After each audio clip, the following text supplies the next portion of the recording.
Hi, fourth graders. Today we're going to be doing Module 5, Lesson 26 and 27. We're going to be comparing fractions greater than 1. All right, get your supplies and let's get started. Let's start off by having two fractions that we're going to compare. So I have 29 sevenths and 31 eighths. So you might think to yourself, Miss Hawkinson, these are some pretty big numbers, and you are right. So we've learned a lot about comparing fractions when they've been smaller numbers and smaller fractions. As they get bigger and as they become improper, which means that the numerators are greater than the denominators, it might be easier for us to start converting our improper fractions into mixed numbers, and that is the first step. If there's any improper fractions, you're going to convert into a mixed number. So I'm going to first convert my 29 sevenths. How many times can 7 go into 29 without going over? 7, 14, 21, 28. Ooh. So it would be 4 times. And how many more do I need after 28 to get to 29? 1 more, and my denominator stays the same.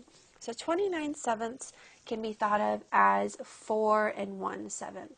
All right, number 2, or the second fraction, I'm going to convert to a mixed number because it makes it easier. Okay, so how many times can 8 go into 31? 8, 16, 24, 32. So I'm going to stop right here at 24. So it can go 1, 2, 3 times. And how many's left over from 24 if I need to get to 31? Well, that's going to be 7. And my unit is going to stay the same, eighths. So here I have two mixed numbers now that I can compare. 4 and 1/7 and 3 and 7/8. So if you look, you can notice that the whole numbers, which is always where we want to start when we're comparing fractions if they have whole numbers, is there one that's bigger? The answer is yes. 4 is bigger than 3. So I don't even have to look at the fraction here, 1/7 and 7/8, because my whole number already tells me which one's bigger. But I would not be able to really see that unless I converted it. So we can clearly say that 4 and 1/7 is greater than 3 and 7/8, or 29 sevenths is greater than 31 eighths. So all we did for this one was when we were comparing two fractions, we converted it to mixed numbers, and then we compared it using our number sense and our knowledge of a whole. And we know that 4 wholes is greater than 3 wholes. All right, that was one way we can do it. Sometimes they don't make it that easy for us, and we have to use different strategies. So the next one I'm going to model for you, and you're going to follow along, is going to be using a number line. And we're familiar with a number line because we've used it in the classroom. So this should be a refresher. Okay, so first you're going to look at your fractions that you have to compare. You're going to think to yourself, are they all in the same form? Ms. Hawkinson, what does that mean?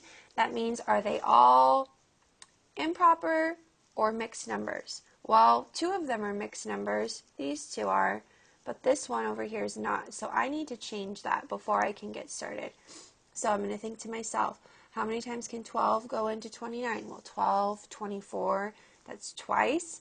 How many more from 24 to 29? That's 5 over 12. Keep my denominator the same. Now I have everything I need in order to plot these on a number line.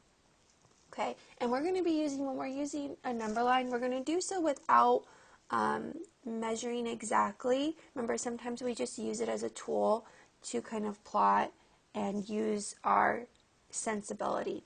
Okay, so I'm looking at my whole numbers. I have 2, 2, and 3. So that means I'm going to start my number line at 2, and I'm going to end it at 4, because 3 is going to be in the center, and this one's greater than 3, so I need it to go past 3. So 2, 3, and 4, those are whole numbers. So let's start plotting.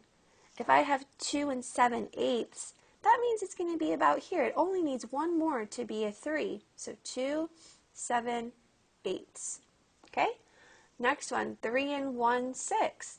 Well, it's just 1 after 3. So I'm going to say it's about here. 3 and 1/6. So we can clearly see right here, 3 and 1/6 is greater than 2/7. Okay? Then the last one, 2 and 5/12. Well, that's 2.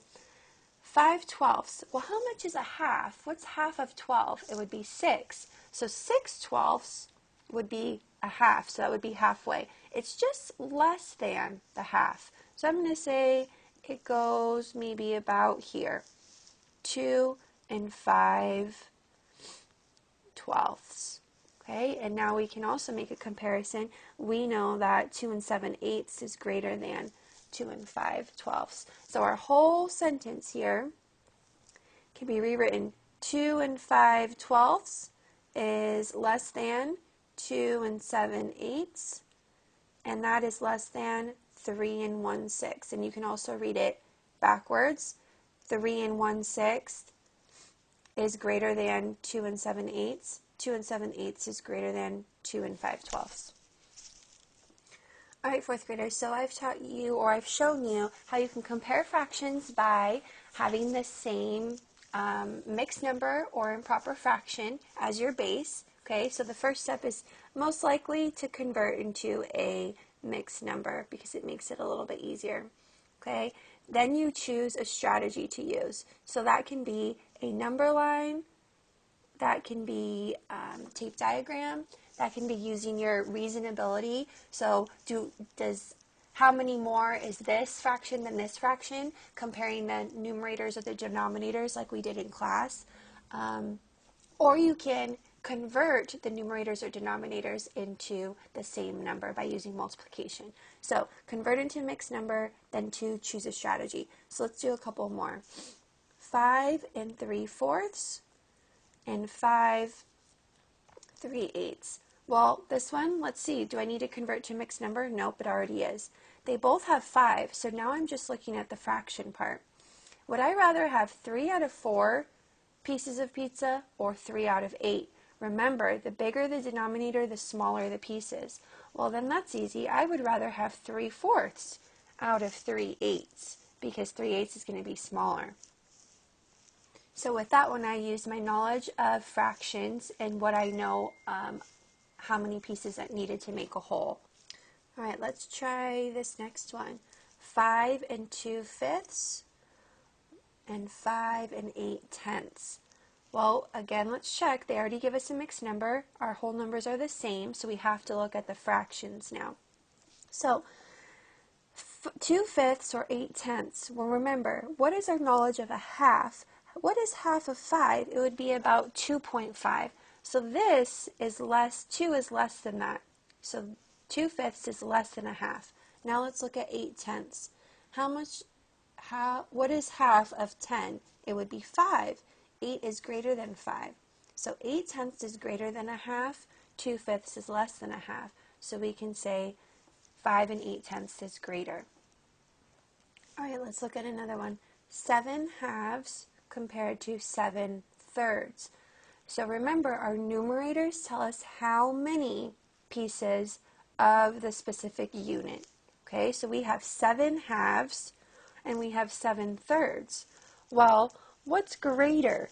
What's a bigger piece? Is it going to be halves or would it be thirds? Which piece, and this is a tape diagram, which piece is bigger? A half, like takes up more space, or a third? Well, we can clearly see in our visual model that a half is greater. So I would rather have 7/2 versus 7/3 because this is going to be more. So we can say that 7/2 is greater than 7/3. So I did that using, my strategy was reasoning, but then I also did a tape diagram to help me visually.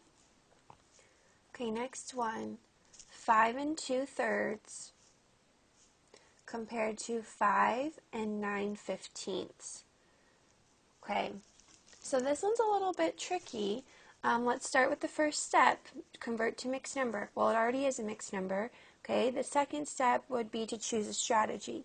I'm also going to think about, are my wholes the same? Because if they're not, then that's really easy for me. Well, they are, so they both have 5 wholes. So now I need to look at the fraction here. So now I'm going to write the fraction down below just because it's going to help me isolate them so I can really just look at those two, even though I know it goes with the 5. Okay, so I'm looking at 2/3 or 9/15. So I can plot this on a number line, I can draw it in a tape diagram, I can use my reasoning, but this one's a little bit difficult because I'm not quite sure. It's not as obvious as the ones before.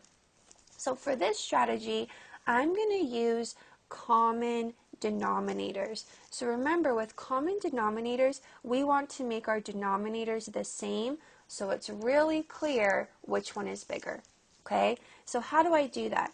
Can I make my 3 into a 15 by using multiplication?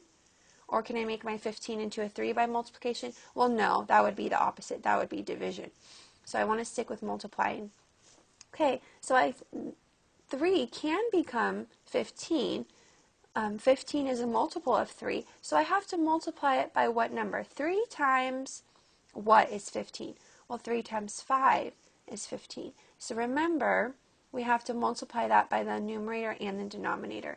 So I'm going to write it over here to the left because I'm running out of space.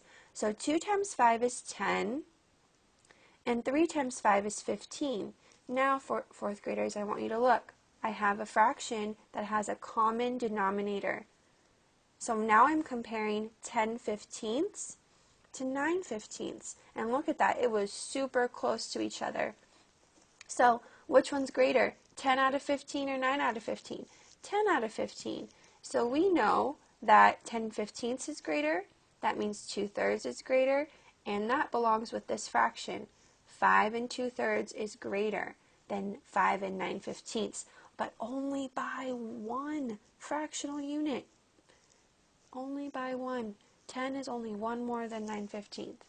And we weren't able to do that without finding a common denominator because they were so close. All right, 4th graders, here's your success criteria for comparing fractions greater than 1. You're going to first check to see, is it a mixed number? Does it need to be a mixed number? And if it does, you're going to convert it into a mixed number. After that, step 2 is you're going to think, are the whole numbers in my mixed number the same? If they are, then you have to look at the fraction part. If they're not, then you can just compare, 3 versus 4, 5 versus 7, and decide that way which fraction, which mixed number is bigger. Then you're going to choose a strategy.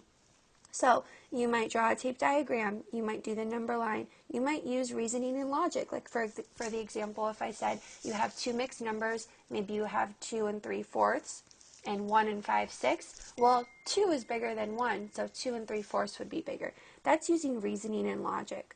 Or you can do common denominators, which is the last example I showed you where I made my denominators the same by using multiplication. So make sure you choose one of these strategies to compare your fractions that are greater than 1. All right, 4th graders, this one was a little bit more of a challenge. Take your time, work through it, and if you are having difficulties, come to math help during office hours on Thursday from 10:30 to 11, and we will work through this together and get some more help.